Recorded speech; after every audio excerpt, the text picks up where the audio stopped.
SBS. 6 billion stories and counting.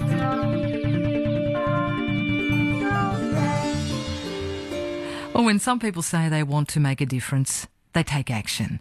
And when their action helps other people who also want to make a difference, the possible benefits keep on flowing. That spiral effect is being seen now in the lives of 3 young Aboriginal people, the first of a long-term commitment, who are able to study medicine at the University of New South Wales after receiving scholarships through the Balnaves Foundation. Andrew Julian from Sydney, Tyrone Clayton from Port Macquarie and Kiani Biles from Dubbo have all been given a chance to realise their dream of making a difference in their communities. Now, last week we spoke with Neil Balnaves on this program. He's the man with the vision.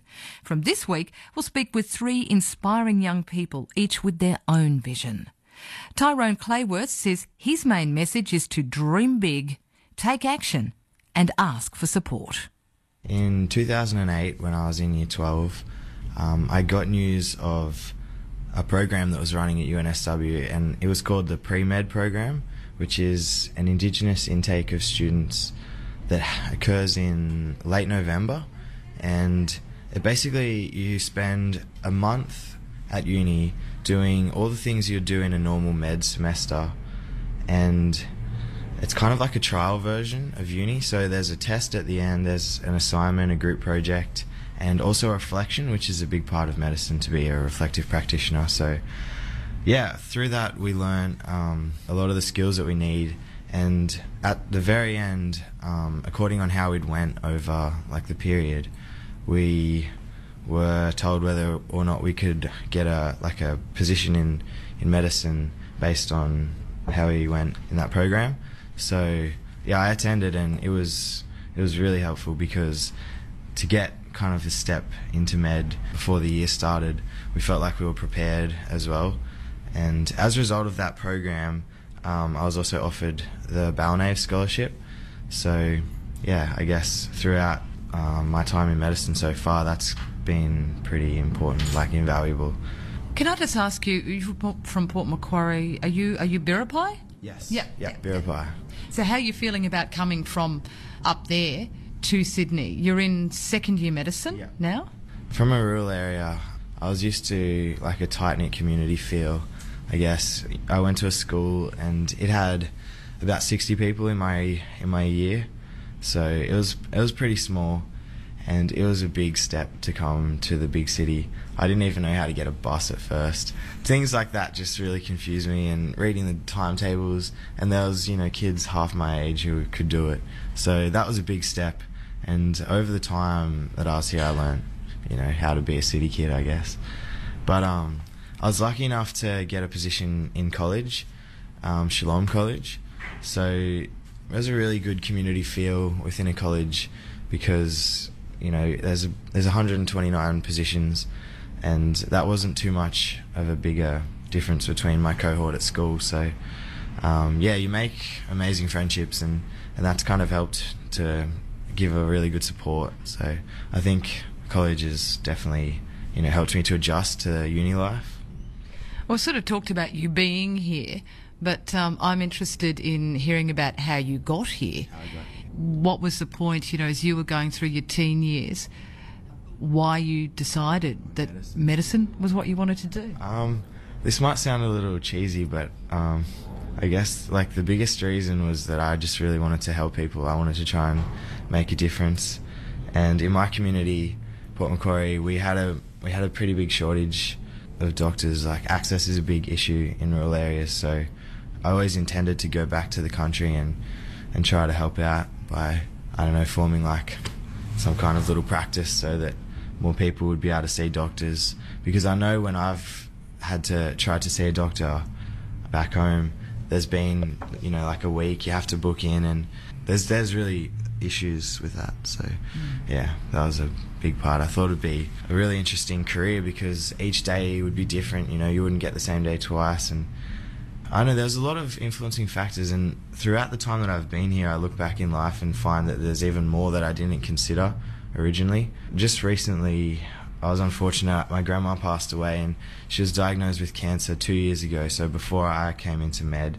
And I realised that her story and, the progression of her, case, kind of, that was at a crucial time. That was in year 12 when, decisions need to be made, so that kind of influenced me towards this particular, career path, so...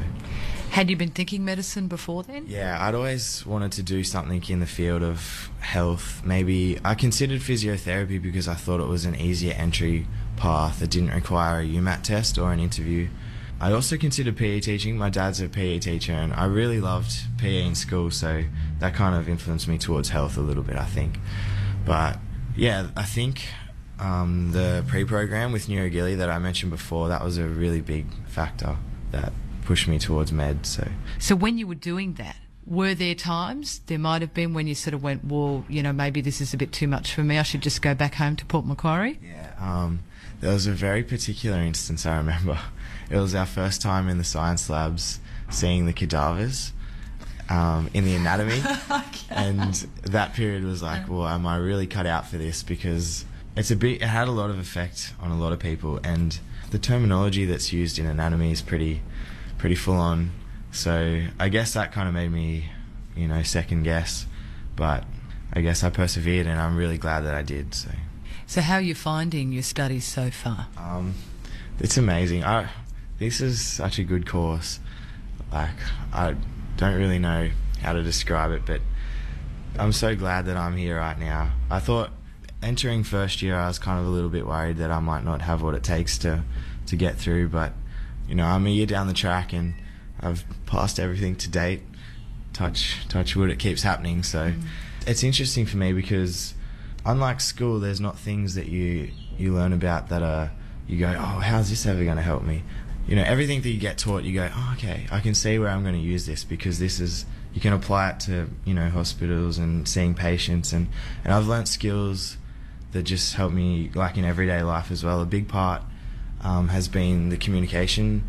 We do a communication and clinical skills session once a week, so that's been just absolutely vital to building rapport with patients and things like that. And I mean, it's helped me to make new friends, asking questions of people, being open-ended, things like that. It's just, you don't really realise how much actually you take into your everyday life. So I just keep looking forward to the future years. I'm looking forward to more hospital time because at the moment we go to hospital once every fortnight, but next year we'll be in hospital most days because we'll be doing independent learning projects. So we'll be with a supervisor in a hospital every day. So, I think we'll get a lot more chance to try and experience what it's really like to be in that setting, the clinical side of things. So. With you coming through and finding out about the program here that you could come early, with you getting this scholarship, how has that sort of, I guess it's fairly obvious how it's assisted your process, but with looking at, maybe some other young people from regional or rural areas who are going, I'd like to go to uni, they might still be the first in their family to do so. So you've got family considerations to come into it. People go, well, what do you want to do that for? What do you want to go to the city for? What would be some things you would say maybe to someone in year 12 this year or next year with that dream, or that dream to do medicine, or that dream to do anything at uni? Well, I guess the biggest thing I'd say was be aware of the support networks that are in place because there are so many. Just to name a few, I've got Neurogilly, which has provided tutoring, so once a week I get to see a tutor, so they kind of help me to go over everything. So, there's always assistance there. And then within college, there's also, you've got a big support network with other students around who are in the same boat as you are. They have tests, they have study to do. So, and there's also tutors in college who are always, they're willing to help. That's what they're there for. So there is so much support, and we've got the rural school. So, whenever you need to kind of vent some emotion and you say, I'm struggling here, I need some help with, I want to do an ILP here, can you please, help me out? I'm a bit unsure. So they kind of help a lot with not so much the academic side of med, but just, the applications and just assisting, in just giving you general support. Do they help with a general support situation for young people who are coming from regional and rural areas? Because as you found, the step to Sydney is a pretty big one. Well, I remember my interview, I sat in the office at the Rural Clinical School, and they had older med students there who were basically they were there to relax, the people doing their interviews, and I was nervous as. And they sat there and said, you'll be fine, just give it your best shot. And I don't know, I mean, for future students, you can always contact them and you can say, I need some help with, my application, I don't understand this section, or, I don't really know how to... The support is there, you just have to ask. Yeah.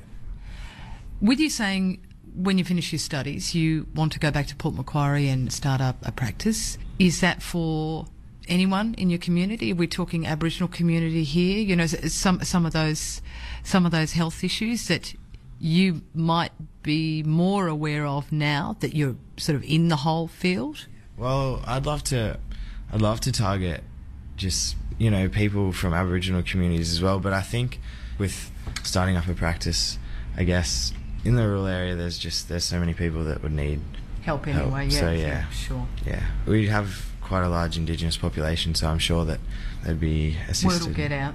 Yeah. You can go to him. He's okay. He's a brother. Well, yeah. Even if it's just to that extent, that'd be awesome. Do you have any opinions that you might care to share on the overall situation that you see now as studying medicine and as a young Aboriginal man with general health status of Aboriginal people around the country? We actually just had a lecture on the inequalities between rural and Indigenous communities compared with city and metropolitan areas, and it kind of just raises my awareness because not only the life expectancy, closing the gap, there's a 20-year difference between non-Indigenous and Indigenous Australians, but there's just so many other issues. Like fertility rate is a big one that I wasn't aware of until just this morning. There's also alcohol and drug problems, suicide and mental illness. The list just gets bigger and bigger. So there are so many things that need to be fixed. It's not just closing the gap. But I think in fixing the other areas, it can kind of, that's what it's going to take to try and close the gap. So that makes your decision and perhaps decisions of other young people going into the health field more meaningful. Yeah, absolutely. All right, look, thank you very much for your time. I appreciate it. No worries, thank you. That's Tyrone Clayton. He's studying medicine, second year actually at New South Wales University, and one of the first three Balnaves scholarship recipients. Three amazing young people from rural areas of New South Wales, and we'll be continuing our chats with them on the program next week. You're listening to the Aboriginal program here on SBS Radio, and going from looking at life expectancy, medical issues, access in remote communities, that whole sphere of life expectancy, health, and even whether a baby's going to live to contribute to his or her community in the future is a very serious one for us all, and a vital one for Aboriginal and Torres Strait Islander communities.